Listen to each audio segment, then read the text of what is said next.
दोस्तों, खबरों की खबर के इस स्पेशल कार्यक्रम में एक बार फिर से आप सभी का स्वागत है। तो चलिए अब सबसे पहले आपको ये बताते हैं कि कावड़ यात्रा आखिर क्यों निकाली जाती है और क्या है इसका इतिहास। लोक मान्यता है कि यदि आप भगवान शिव को प्रसन्न करके उनसे आशीर्वाद प्राप्त करना चाहते हैं तो कावड़ यात्रा जरूर करनी चाहिए। ऐसा कहा जाता है कि शिवलिंग पर गंगा का पवित्र जल चढ़ाने से भगवान शिव अपने भक्तों की हर मनोकामना पूरी करते हैं। कावड़ यात्रा का इतिहास कुछ इस प्रकार है। सागर मंथन के दौरान 14 रत्नों में जब विष निकला तो भगवान शिव ने वो विष पीकर सृष्टि की रक्षा की, परंतु विष पीने से उनका कंठ नीला पड़ गया था और जिस कारण से उन्हें नीलकंठ भी कहा जाता है। ऐसा कहा जाता है कि जब ये घटना घटी तो भगवान शिव के सबसे प्रिय भक्त रावण ने कावड़ यात्रा करके शिवलिंग पर गंगा जल चढ़ाया था, जिससे भोलेनाथ पर विष का प्रभाव कम हुआ था। रावण की इस भक्ति से भगवान शिव बहुत प्रसन्न हुए थे। रावण भगवान शिव का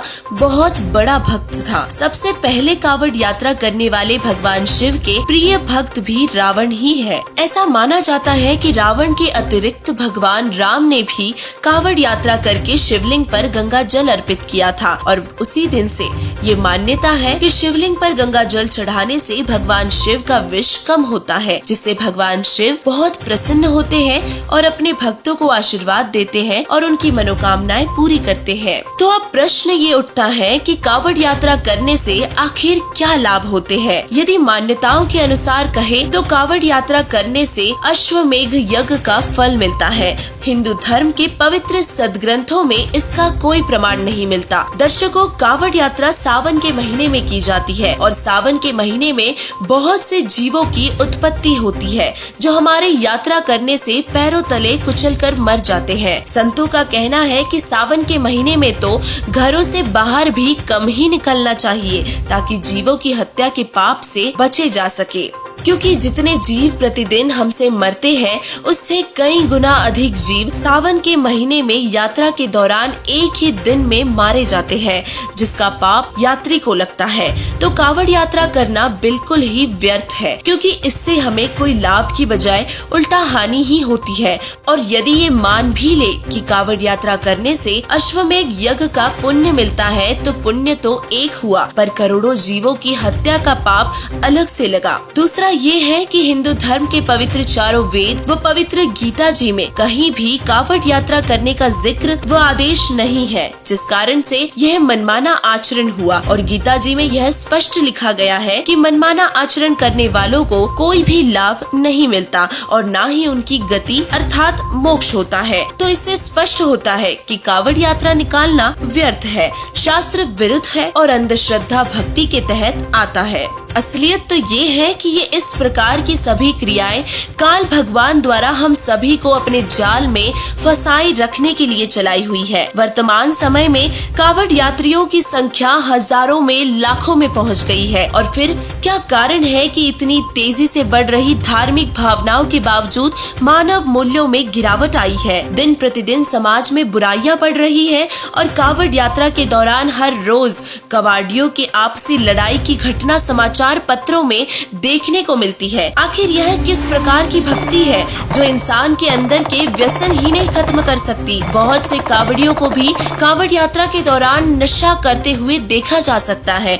और सबसे आश्चर्य की बात तो ये है कि कुछ लोगों ने नशे का समर्थन भगवान शिव से भी जोड़कर कर किया है। उन लोगों का कहना है कि भगवान शिव भी व्यसन करते थे और उनकी धूम्रपान करते हुए फोटो भी आम समाज में प्रचलित है, लेकिन सच इसके बिल्कुल ही विपरीत है। भगवान शिव ने कभी भी व्यसन नहीं किया, उन्होंने तो विष पीकर सृष्टि की रक्षा की थी। लेकिन आज के समय में लोग भगवान शिव की वास्तविकता से परिचित न होकर व्यसनों को बढ़ावा दे रहे हैं। ये भगवान शिव की भक्ति का सही तरीका भी नहीं है। परमात्मा कहते हैं कि कंकड़ भांग तमाकू पीवे, बकरे काट चढ़ावे है, सन्यासी शंकर को भूले, बम्ब महादेव ध्यावे है। जो लोग व्यसन करते हैं, भांग तमाकू आदि का सेवन करते हैं, वह भगवान शिव की भक्ति भी नहीं करते, कावड़ यात्रा के दौरान कावड़िया केवल और केवल पाप कर्म ही इकट्ठा करके लाता है, और एक तरफ जीव हत्या का पाप तो दूसरी तरफ नशा करने का पाप। जी हाँ दोस्तों,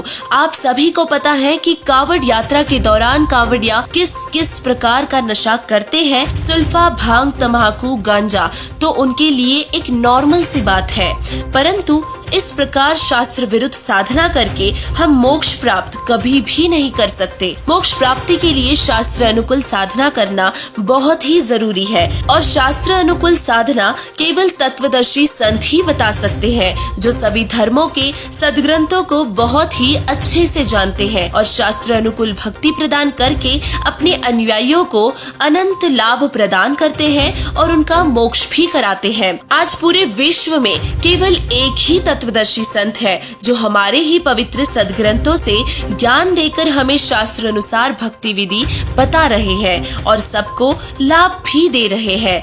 वो महान संत, जगत गुरु, तत्वदर्शी संत रामपाल जी महाराज जी ही है, जो पूरे विश्व को शास्त्र आधारित ज्ञान प्रदान कर रहे हैं। संत रामपाल जी महाराज जी ने बताया है कि श्रीमद् देवी भागवत के 3 स्कंद पृष्ठ 123 पर यह स्पष्ट रूप से लिखा है कि श्री ब्रह्मा जी, श्री विष्णु जी और श्री शिव जी की जन्म और मृत्यु होती है। ये अविनाशी प्रभु नहीं है। संत रामपाल जी महाराज जी ने बताया है कि श्रीमद् देवी भागवत में श्री ब्रह्मा जी श्री विष्णु जी को श्रेष्ठ बताते हैं, तो वही श्री विष्णु जी दुर्गा जी को श्रेष्ठ बताते हुए उनकी भक्ति में लीन है, तो वही दुर्गा जी अपनी भक्ति करने से मना कर देती है और एक पुरुष अर्थात ब्रह्म की भक्ति करने को कहती है, और वही ब्रह्म स्वयं गीता जी में अपनी भक्ति को अनुत्तम बताते हुए पूर्ण परमात्मा की शरण में जाने को कहते हैं, जिसकी जानकारी किसी तत्वदर्शी संत से मिलेगी।